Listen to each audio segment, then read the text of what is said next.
CJ റോയിയുടെ ആത്മഹത്യ സഭ നിർത്തിവെച്ച് ചർച്ച ചെയ്യണമെന്നാവശ്യപ്പെട്ട് ലോക്സഭയിൽ അടിയന്തര പ്രമേയ നോട്ടീസ് നൽകിയിട്ടുണ്ട്. കേന്ദ്ര ഏജൻസികളുടെ ദുരുപയോഗം ആരോപിച്ച് ഹൈബിയുടെ എംപിയാണ് നോട്ടീസ് നൽകിയത്.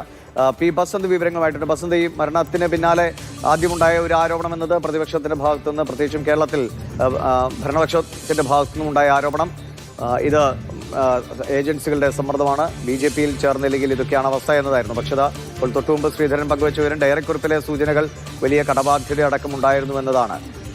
ഇത് അനുവദിക്കപ്പെടാനുള്ള സാധ്യതയുണ്ടോ ലോക്സഭയിൽ? കേന്ദ്ര ഏജൻസികളുടെ ദുരുപയോഗം ചർച്ച ചെയ്യണം എന്നുള്ളൊരു അടിയന്തര പ്രമേയത്തിന്റെ ഭാഗമായിട്ടാണ് CJ റോയിയുടെ മരണം. അതോടൊപ്പം തന്നെ 2020 സാബു ജേക്കബ് അടുത്തിടെ BJP-യിലെ NDA സഖ്യമായ കക്ഷിയായി മാറിയത് തുടങ്ങിയ വിഷയങ്ങളൊക്കെ ഹൈബിയുടെ ഉന്നയിച്ചിട്ടുള്ളത്. അതുകൊണ്ട് സഭ നിർത്തിവെച്ച ഈ ഏജൻസികളുടെ ദുരുപയോഗം കേന്ദ്ര സർക്കാർ ചെയ്യുന്നത് ചർച്ച ചെയ്യണം എന്നുള്ളതാണ് പ്രധാനമായി ആവശ്യപ്പെട്ടിരിക്കുന്നത്. CJ റോയിയുടെ മരണവുമായി ബന്ധപ്പെട്ട ദുരൂഹത നീക്കണമെന്നും അടിയന്തര പ്രമേയത്തിന് ആവശ്യപ്പെട്ടിട്ടുണ്ട്.